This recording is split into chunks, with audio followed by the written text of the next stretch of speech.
নমস্কার। ক্যানভাসে যেমন প্রতিটা রেখার একটা অর্থ থাকে, তেমনি জীবনেও প্রতিটা ঘটনা রেখে যায় এক একটা অদৃশ্য নকশা। আমার এই চ্যানেলে আমি পরিধেয় পোশাককেই ক্যানভাস হিসেবে ব্যবহার করি, আর তাতে রং ভরার বাহানায় খোঁজার চেষ্টা করি দৈনন্দিন যাপনের নকশায় আঁকা জীবনের জলছবিকে। একটা ছবি ধীরে ধীরে পূর্ণতা পাবে, আর সেই ছবির সঙ্গে হয়তো উঠে আসবে কিছু প্রশ্ন, কিছু ভাবনা, কিংবা দৃষ্টির কোনো ভিন্ন কোণ। তাহলে চলুন আজকের আঁকা আর আজকের ভাবনার পথে হাঁটা শুরু করি। মধুবনী জীবন একটা একরঙা সুতির জমিন। শুরুতে সেখানে কিছুই থাকে না, না গল্প, না স্মৃতি, না রং, শুধু এক টুকরো নীরবতা। তারপর ধীরে ধীরে কালো রেখা পড়তে থাকে, স্কেল মেপে, হিসেব কষে, যেন সব কিছু পারফেক্টলি প্ল্যান্ড। কিন্তু জীবন কি কোনোদিন পারফেক্ট জিওমেট্রি মানে? রেখা টানতে টানতে কখনো হাত কেঁপে যায়, কখনো হাত নয়, কেঁপে ওঠে হৃদয়। একটা ট্রায়াঙ্গেলের 3 বাহু সমান করতে গিয়ে বুঝি সম্পর্কের ভারসাম্য ততটাই কঠিন। একটা ফুলের 10টা পাপড়ি একই রকম আঁকতে চাই, তবু একটা অন্যরকম হয়ে যায়, আরেকটা একটু বেঁকে যায়, কোনোটা আবার অদ্ভুত সুন্দর হয়ে ওঠে। নেচার কখনো কপি পেস্ট করে না। তাহলে মানুষ কেন নিজের জীবনকে টেমপ্লেট দিয়ে মাপতে চায় বলতে পারেন? আমরা সবাই নিজের জীবনের একটা পারফেক্ট ডিজাইন বানাতে চাই। Perfect career, perfect relationship, perfect family, perfect future. কিন্তু লাইফের সবচেয়ে বড় আইরনি হলো, যেটা প্ল্যান করি সেটা খুব কমই ঘটে, আর যেটা ঘটার কথা ভাবিই না সেটাই একদিন হয়ে ওঠে আমাদের পরিচয়। মধুবনীতে জানেন তো, প্রথমে আউটলাইন আঁকা হয়, রং আসে তারপর।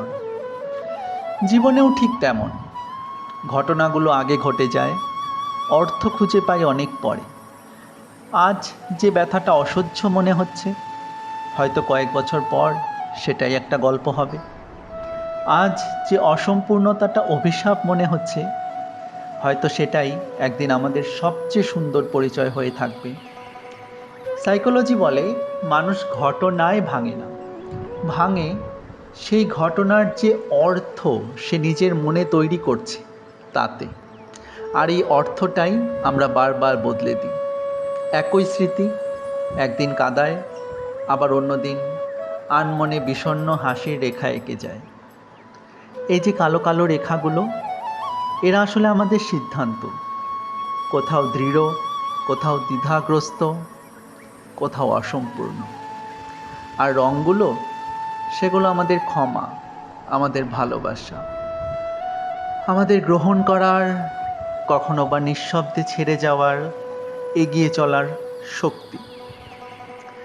কারণ শুধুমাত্র রেখা দিয়ে কোনো ছবি সম্পূর্ণ হয় না, যেমন শুধুমাত্র সাফল্য দিয়ে কোনো জীবন সুন্দর হয় না।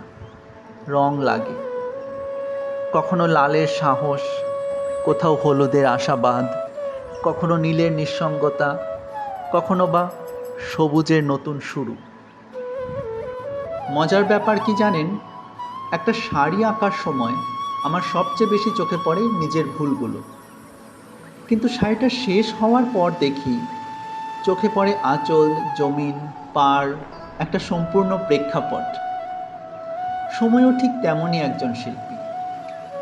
আজকের ব্যর্থতা, আজকের প্রত্যাখ্যান, আজকের ভুল সিদ্ধান্ত, আজকের অপমান, সব একদিন সময়ের ক্যানভাসে মিশে যায়। পেছনে ফিরে তাকালে আর ক্ষতগুলো আলাদা করে চোখে পড়ে না, বরং দেখি ওগুলো ছাড়া ছবিটা সম্পূর্ণই হতো না। জাপানিজ অ্যাস্থেটিক্সে একটা ধারণা আছে, ওয়াবি সাবি, অসম্পূর্ণতার মধ্যে সৌন্দর্য। মধুবনী যেন বহু আগে থেকে এই কথাটাই বলে আসছে।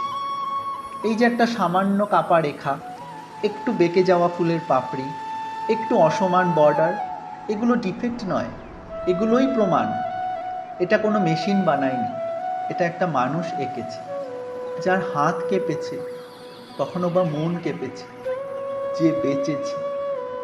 হয়তো এ কারণেই হ্যান্ডমেড জিনিসের প্রতি মানুষের একটা অদ্ভুত টান। কারণ এখানে পারফেকশন নয়, প্রেজেন্স থাকে, শিল্পীর সময় থাকে, শ্বাস থাকে, স্পর্শ থাকে। আর ভেবে দেখলে জীবনও তো শেষ পর্যন্ত তাই।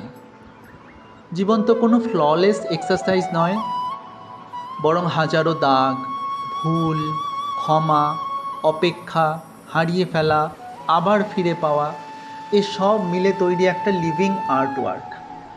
এ প্রসঙ্গে মনে পড়ে রবি ঠাকুরের অসমাপ্ত কবিতাটি। জীবনে যত পূজা হলো না সারা, জানি হে জানি তাও হয়নি হারা।